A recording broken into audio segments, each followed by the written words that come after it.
Today we're going to talk about one of the most favorite topic in all freediving circles, regardless if it is a beginner freediver or already experienced freediver. Everyone like to talk about CO2 tolerance. First of all, we're going to discuss physiology, why we produce CO2. Then the second one, we're going to discuss different ways how to improve your CO2 tolerance. And the best methods for the CO2 tolerance is going to be the last one, so make sure you keep watching till the end. First of all, why we produce CO2? When we produce energy, as a byproduct, we produce water, we produce heat, and we produce CO2. So this is why the more energy we're going to produce, the more CO2 we're going to produce. And you can check it quite easily. If you now sitting and watching this video, most likely you quite relaxed, and this is why you're not producing that much CO2, you're not producing that much energy, and as a result, most likely your breathing is quite shallow and you're not breathing that often. However, when you're exercising, you're producing much more energy, and as a result, you're producing much more CO2, and this is why you're breathing deeper, and maybe you're breathing more often, or maybe even both, maybe you're breathing deep and really often. Then what happens when we are holding our breath? Regardless of the discipline, whether it is static, dynamic, or depth, while we're holding our breath, we're still producing the CO2. Doesn't matter how much relaxed you are, you're still going to produce CO2.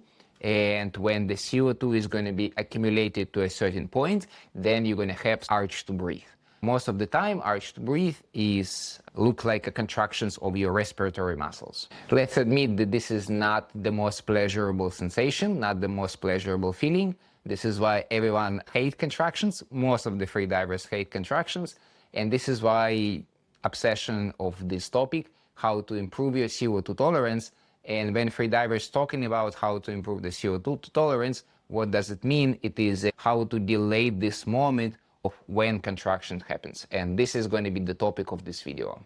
One of the solutions, and this is a pretty common solution, especially among beginners freedivers, is start doing CO2 tables. What is a CO2 table? CO2 table can do different, but normally it is a short breath holds followed by rest, which can progressively get smaller and smaller. For example, you do 7 breath holds, and the first rest can be 2 minutes. The second time you're going to rest 1 minute 30 seconds, 1 minute 45 seconds, 30, etc. The smaller your rest, the less chances you have to fully remove extra CO2 from your previous breath hold. And this is why each new hold you're going to start with some extra CO2 in your body, and as a result, your urge to breathe is going to happen earlier.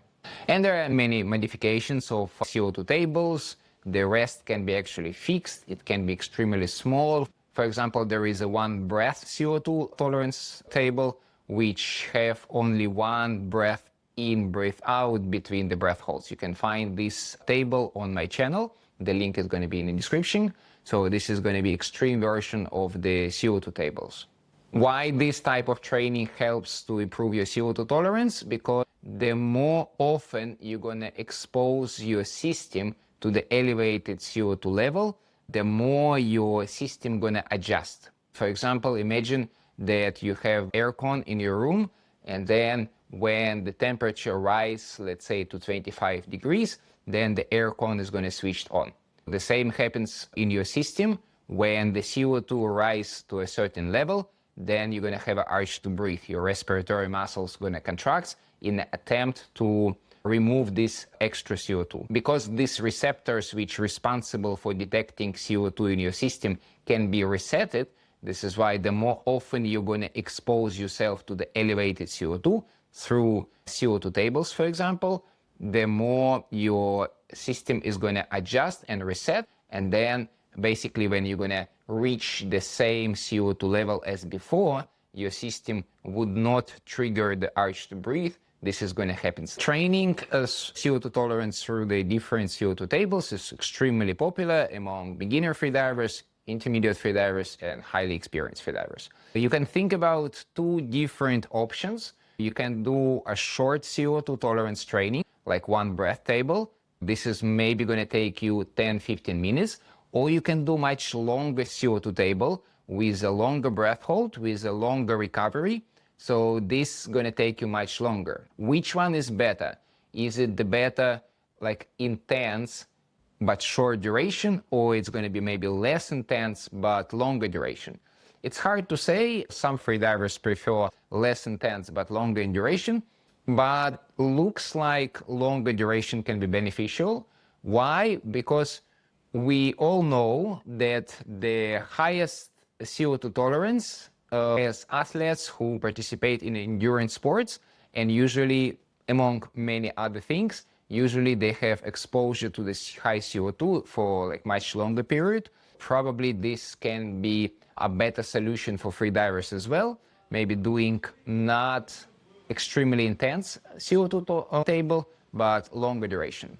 If you want to know how to make CO2 tables, again, I'm gonna attach the link in the description to my old video, like extremely old video, where I'm super young, and you can check classical CO2 table as well as certain modifications. Second methods of improving your CO2 tolerance is probably gonna be participating in different endurance activities, like aerobic activities, such as long distance running, cycling, swimming, etc.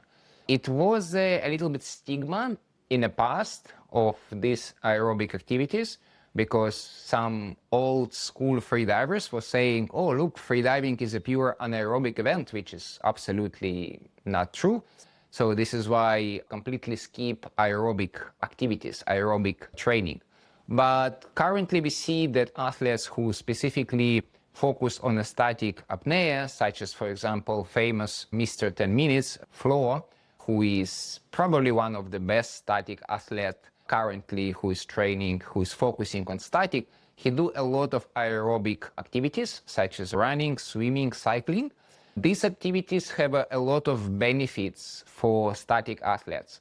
It can increase the blood volume, it can increase the amount of hemoglobin in your blood, and even this is going to improve your CO2 tolerance as well as breath hold capacity overall, right? Because the more blood you have, the more hemoglobin you have, the more your extra CO2 can be buffered, and then your contraction is going to be triggered later if you have more blood volume and more hemoglobin in your blood. Unfortunately, it's hard to say how long you need to participate in this activity and how intense should be these activities.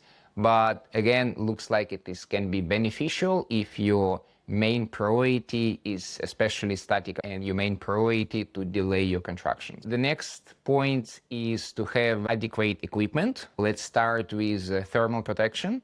For example, even if you're doing, let's say, dynamic apnea or static apnea in a pool which is relatively warm, most likely it is colder than 30 degrees. And remember, your body is 36 degrees. This is why you're going to be constantly heating the temperature in the pool through your body, through the heat loss. And as a result, you're going to be producing more CO2. If you're using adequate thermal protection, you're going to help yourself to have your urge to breathe later. Same, most likely with nose clip, people have a probably slightly stronger mammalian reflex, as well as more relax because water touching the face. Same with other equipment as well. The better the equipment which fits you better, going to help you to produce less energy, especially if it is a dynamic disciplines when you need to kicking, then it's going to help you to produce less energy to cover the same distance, and as a result produce less CO2. This is why I highly recommend you, if you have budget, if you have enough funds, to invest in good fins. If you're a complete beginner and you are not sure that you're going to do freediving for a really long time on a high level, then of course having basic plastic fins, it's totally fine, absolutely totally fine. Or you can buy, for example, Molchanov silicone like short fins, which is one of my favorite for training. They can produce relatively good results. It's easier to travel with them. They are less expensive than more advanced fins. It's a nice option for beginner freediver or freedivers who are not ready to invest significant amount of money to buy, for example, expensive carbon fins. Carbon fins for sure is going to help you a lot during dynamic apnea, but unfortunately they're pretty expensive.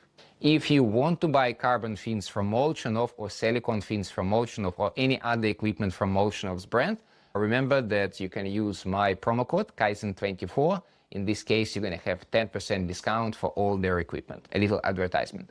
And as promised, the last one is my favorite. How to improve your CO2 tolerance is to produce less CO2, right? It sounds pretty obvious, but stay with me, I can explain what. So I have freedivers who like intermediate freedivers, and they're asking me, oh, Sergey, my urge to breathe during dynamic apnea happens too early. This is why it's really difficult for me to swim long distance. What should I do? What kind of CO2 tolerance training should I do? What kind of tables should I do? And my first question is how much time you spending on improving your technique. And quite often these intermediate freedivers, they're saying, oh, my technique is okay. But this is a so wrong answer, because improving the technique, it's never-ending journey. Improving the technique, whether it is a depth disciplines, whether it is a dynamic disciplines, or whether it's even a static, improving the technique, it's never-ending journey. And the more efficient you are in the water, the more relaxed you are in the water, less energy you're going to produce and less CO2 you're going to produce. And as a result, you're going to have contractions later, right? So for example, if you're swimming about dynamic apnea, instead of be obsessed about what kind of CO2 table should you do, maybe what you need to focus on to fix your streamlining, fix your buoyancy, fix how you're kicking, how relax your shoulders, keeping the aero position, etc., etc. So the more effective you are in the water, the less CO2 you're going to produce, and your contractions, your urge to breathe is going to happen later. As I said, this last advice is my favorite. I'm really obsessed working on my technique. I'm working on my fins technique, recently monofin technique for many years. The monofin is like 6 months or something. And like I said, it feels like it's never-ending journey. And this is the beauty of any sport, that you're feeling that you're getting better, but it's still so much to learn, so much to improve. So this is why, for example, for me, one of the reasons why I like to do freediving. And the last but not least, for those of you who watch till the end, is also another advice that you need to become also comfortable with the contractions. Regardless of all of my previous advices, regardless how much you improve your CO2 tolerance, if your contractions happens much later than before, they still gonna happen. They still gonna happen at some point, right? Even if you're gonna have a best technique, you're gonna do really hardcore CO2 tolerance training, when you do your maximum attempt, sooner or later you're gonna have urge to breathe. So this is why, especially for the pool disciplines, you need to learn how to be okay with the contractions. You need to accept that sooner or later they're gonna happen. You need to accept that this is a part of freediving, and you need to learn how to be comfortable with the uncomfortable. And maybe this is going to be a topic for my next video.